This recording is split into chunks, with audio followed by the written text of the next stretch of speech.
Oh, goody. Alright, what's going on everybody? Zombies here again, and today we're back with another Marvel Snap video. And today we have a patch, a long-awaited patch, bringing some very surprising changes to the game that I thought would be interesting to discuss. Now, mind you, I am going off some leaked patch information for this, so if something isn't fully up to date, or if there's a different change than was provided in this leaked information, keep an eye out in the comments below where I'll have some updates on that. However, the last 2 weeks, the leaks have been very accurate, so I think it's safe to assume these will probably be pretty accurate too. But these leaks are just the changes themselves, not any of the justification, so I'm going to be kind of giving my own thoughts on why these changes might be happening. And then once the patch is out and this video is out, we can kind of compare them to what they actually said in the developer notes. The first and probably most sought after change of the patch is Loki. Loki is going from a 3/5 that draws a card to a 2/2 that no longer draws a card. This is a pretty massive change. And I know a lot of people are going to be like, well, Loki's dead. He's terrible. Not playing Loki anymore. And I don't actually think that's going to be the case. But that said, anyone saying this isn't a fairly significant nerf, I think, doesn't really understand the implications of what this change does to the card. So there are a few main things. And the first thing I'm sure a lot of people are going to say is, well, if you play Loki on turn 2, it's kind of the same as playing the old Loki on turn 3 because of the card draw. You still see the same amount of cards from the Loki deck. And while that's true, what's important to note here is you end up seeing one less card from your own deck without that card draw. And that matters. A big part of why new Loki has been so good is because you can more realistically plan with the cards you have in your hand from your deck before actually getting all the cards from the opponent's deck. So I think that actually matters quite a bit. Losing a card there is really big. This also matters in mirrors with Loki, where now if you get a Loki off of your opponent's deck, you're no longer like chaining into more cards, which it's a more fringe scenario, but if Loki's at all popular, that matters too. There's a funny meme here now that Arsham can play Loki on 1. That is certainly something. But I think this is a very good change to Loki. Is it enough of a change to put this card reasonably in line? I have no idea. I think it's really, really hard to perfectly predict what happens with Loki here. Many people, myself included, saw the last change to Loki as a nerf initially, and then as time went on and people tested the card more, a lot of people viewed it as a buff, not a nerf. And I'm definitely in that camp. So I'm curious to see what happens with this. I think Loki does still remain a playable card here, but it's important to note he is no longer premium stats. 3/5 was premium stats and getting that extra card. Now he is not premium stats and not getting that extra card. That is a very significant change.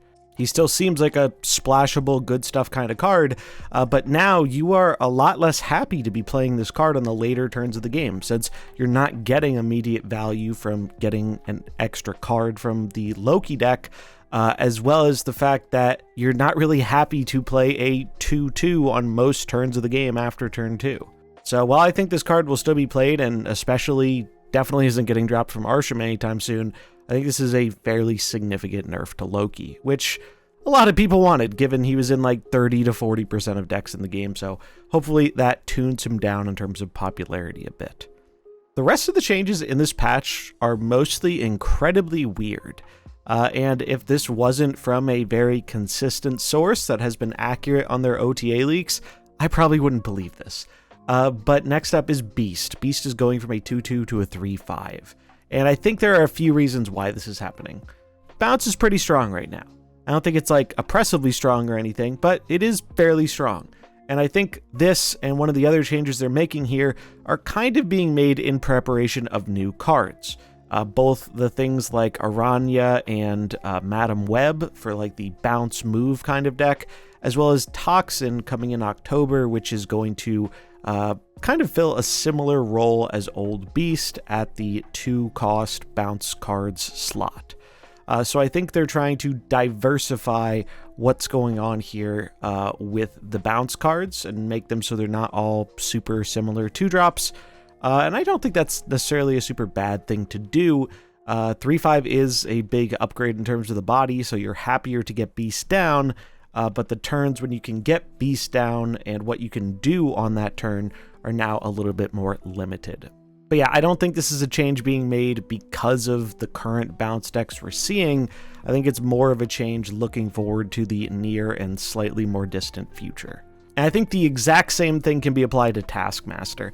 I think this is like the main change of the patch people are going to just scratch their heads at and be like, what's going on here? And I think there are two main reasons Taskmaster is getting a change here. One, the combo with the negative deck, I think, is part of it. You might think, oh, well, you know, it still goes to a 0-cost card. The power is irrelevant, right?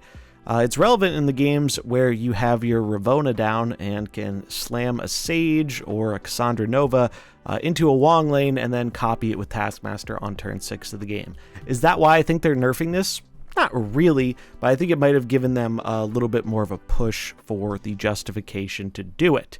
On top of that, I think the real thing they're aiming for here is I think they're a little scared of move bounce in a world with Aranya and Madam Web, where you're just getting this massive, massive human torch, you're bouncing it to hand, and you're closing out the game with Torch Taskmaster.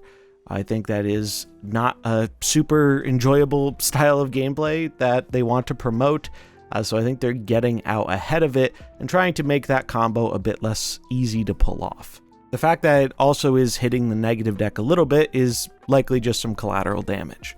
Cannonball is going back to a 5/8. Not much to say about this one. Cannonball was really, really strong, really busted in the context of the older metagame. They chopped a point of power off of him, and now they're giving it back because he isn't super busted in the context of the current metagame. Makes sense. Moving on, Attuma. This one gets the award for, I think, the most interesting change of the patch. After every turn, destroy one of your lower power cards here. So previously, Attuma was one of the worst cards in the game. He was really, really bad because anything that ended up in that lane just blew him up unless you silenced him or had armor there.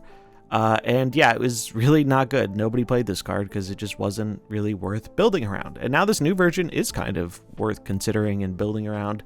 Particularly with some interesting synergy with something like Nimrod, where if you do some Nimrod exploding on the final turn and your Nimrods are the only other things in the Attuma lane, they'll blow up again as long as they're smaller than Attuma, and you'll get even more Nimrods. So that's cool. Maybe even some destroy stuff experiments with this. I doubt it, but it wouldn't be the craziest thing in the world. Yeah, this is an interesting change, and I really like seeing a change like this that tries to breathe like new life and new purpose into a card that really feels like it didn't have any. Destroyer. This one goes up there with Taskmaster as a change I think is really weird. 6/14, so he lost 2 power. Destroy cards at other locations. So instead of destroying every card on the field, he destroys only the cards at not his location. I don't really see what they're going for with this one. And if I were a betting man, I would say that they're actually going to try and frame this as a buff in the notes. Maybe they don't, but I feel like they're going to try and do that and say, well, we're trying to find like some new use cases for this card. I'm not sure what new use cases this creates.